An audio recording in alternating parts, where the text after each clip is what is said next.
तो हम आ चुके हैं एक न्यू वीडियो लेकर जो मोस्ट इंपॉर्टेंट है आपके लिए। इंग्लिश ग्रामर से टॉपिक है आपका active passive voice, use of past perfect tense. ठीक है, पास्ट परफेक्ट टेंस को पढ़ेंगे आज। कल हमने पास्ट कंटिन्यूस टेंस पढ़ा था, आज इसको पढ़ेंगे। ठीक है, इसकी डेफिनेशन लिख देते हैं पहले। सबसे पहले हमें कॉन्सेप्ट के अकॉर्डिंगली हम जो प्रतिदिन क्लास कर रहे हैं वही लिखेंगे। बस हमारे पास पैसिव वॉइस को बनाने के तरीके कैसे होते हैं वह रूल कॉन्सेप्ट बन जाता है। ठीक है, तो डेफिनेशन क्या होती है? जिन हिंदी वाक्यों की क्रिया के अंत में जिन हिंदी वाक्यों की क्रिया के अंत में जिन हिंदी वाक्यों की क्रिया के अंत में जिन हिंदी वाक्यों की क्रिया के अंत में चुका था,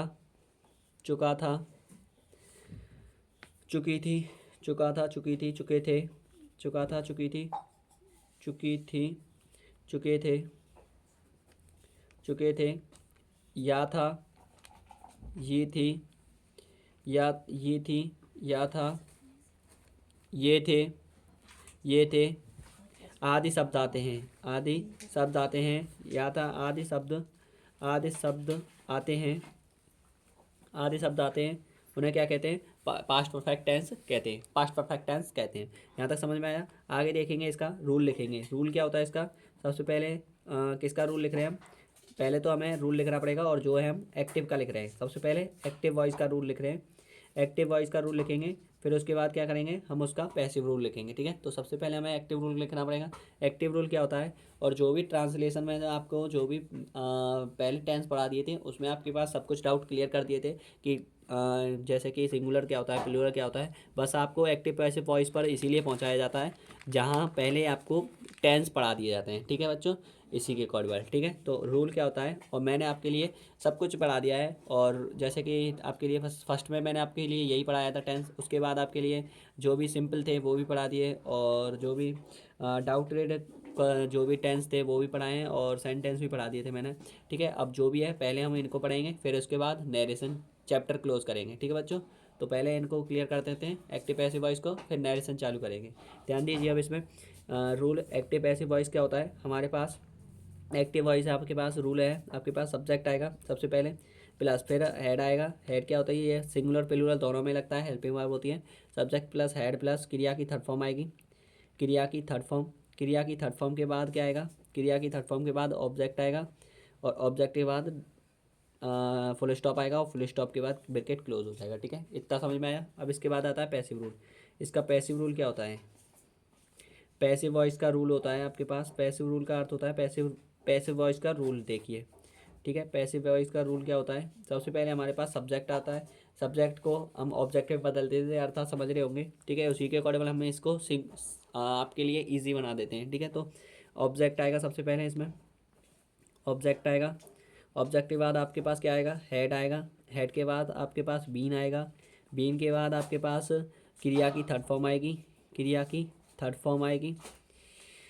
फिर आपके पास आएगा प्रीपोजिशन बाई आएगा, और बाई के बाद आएगा आपके पास सब्जेक्ट आएगा, और ये आपके पास क्लोज ब्रैकेट हो जाएगा डॉट लगा के। ठीक है, यहाँ तक समझ में आया? और इंटरेटिव नेगेटिव मैंने आपके लिए बताया था, इंटरेटिव और नेगेटिव। ठीक है, इसी के अकॉर्डिंग बन जाते हैं पैसिव वॉइस। सिंपल समझ में आ गया होगा तो आपके पास वो तीनों भी बन सकते हैं। ठीक है, उसी के अकॉर्डिंग होती है। ठीक है, इतना समझ में आया होगा। आगे ध्यान दीजिए, आगे समझिए। नहीं समझ में आ रहा है तो एक बार मैं आपके लिए इस कॉन्सेप्ट को भी क्लियर कर देंगे। ठीक है, यहाँ तक समझ में आ गया होगा। लेकिन एग्जाम्पल देखिए, एग्जाम्पल क्या होता है इसका? उदाहरण जैसे कि वे अब इसको देखेंगे, इसका उदाहरण देखेंगे। वे वे शाम को वे शाम को वे शाम को वे शाम को फल वे शाम को फल लाए थे। वे शाम को फल लाए थे, ऐसा समझिए। ठीक है, वे शाम को फल लाए थे। तो कैसे लिखेंगे आप इसको? सबसे मोस्ट है, वैसे तो आपको कन्फ्यूजिंग कर देगा ये, लेकिन आप ध्यान दीजिए। वे शाम को फल लाए थे, ए थे, तो मैंने बताया था ही थे, या थे, ये थे, और ये थे मतलब क्या होता है? ये। ठीक है, ये कॉन्सेप्ट लग गया इसमें, तो इसीलिए यहाँ पे आपको क्या हो जाएगा? ये कौन सा हो गया? Use of past perfect tense हो गया। इसके अकॉर्डिंग आपके पास इसमें कॉन्सेप्ट लग जाएगा यही वाला। तो आप लिखोगे वे शाम को फल लाए थे। दे सबसे पहले इसका एक्टिव वॉइस में एक्टिव बनाएंगे, तो एक्टिव वॉइस का दे लाए थे तो हेड आएगा, सिंगुलर हो या प्लूरल। ठीक है, हेल्पिंग वर्ब। लाना की क्या होती है? ब्रिंग होती है। ब्रिंग में से लाना होती है, खरीदना की बाई होती है, ठीक है। तो ब्रिंग होती है और उसका थर्ड फॉर्म होता है ब्रॉट, BROUGHT, ब्रॉट, ठीक है। They had brought fruits, FRUITS, they are fruits, और शाम को लाए हैं, तो इसीलिए आपके पास क्या हो जाएगा यहाँ पे, जो आपके पास शाम है, ठीक है, तो उसके लिए आपके पास जैसे कि ऑफ भी आ सकती है, और एक और इसमें प्रीपोजिशन लगते हैं, ठीक है। तो शाम को लगाओगे तो शाम को क्या होगी यहाँ पे, ऑफ इवनिंग लिख सकते हो, या फिर आप लिख सकते हो यहाँ पे फ्रॉम इवनिंग लिख सकते हो, ठीक है। कुछ भी लिख सकते हो, जैसे कि आपके पास शाम है तो शाम को आपके पास क्या लिखना पड़ेगा, यहाँ पे कॉन्सेप्ट लगाते हैं, जैसे कि आपके पास शाम है सुबह से, ठीक है, तो आप फ्रॉम लिख दीजिए, फ्रॉम इवनिंग, फ्रॉम इवनिंग, बस इतना समझ में आया। अब इसका पैसिव वॉइस बनाते हैं।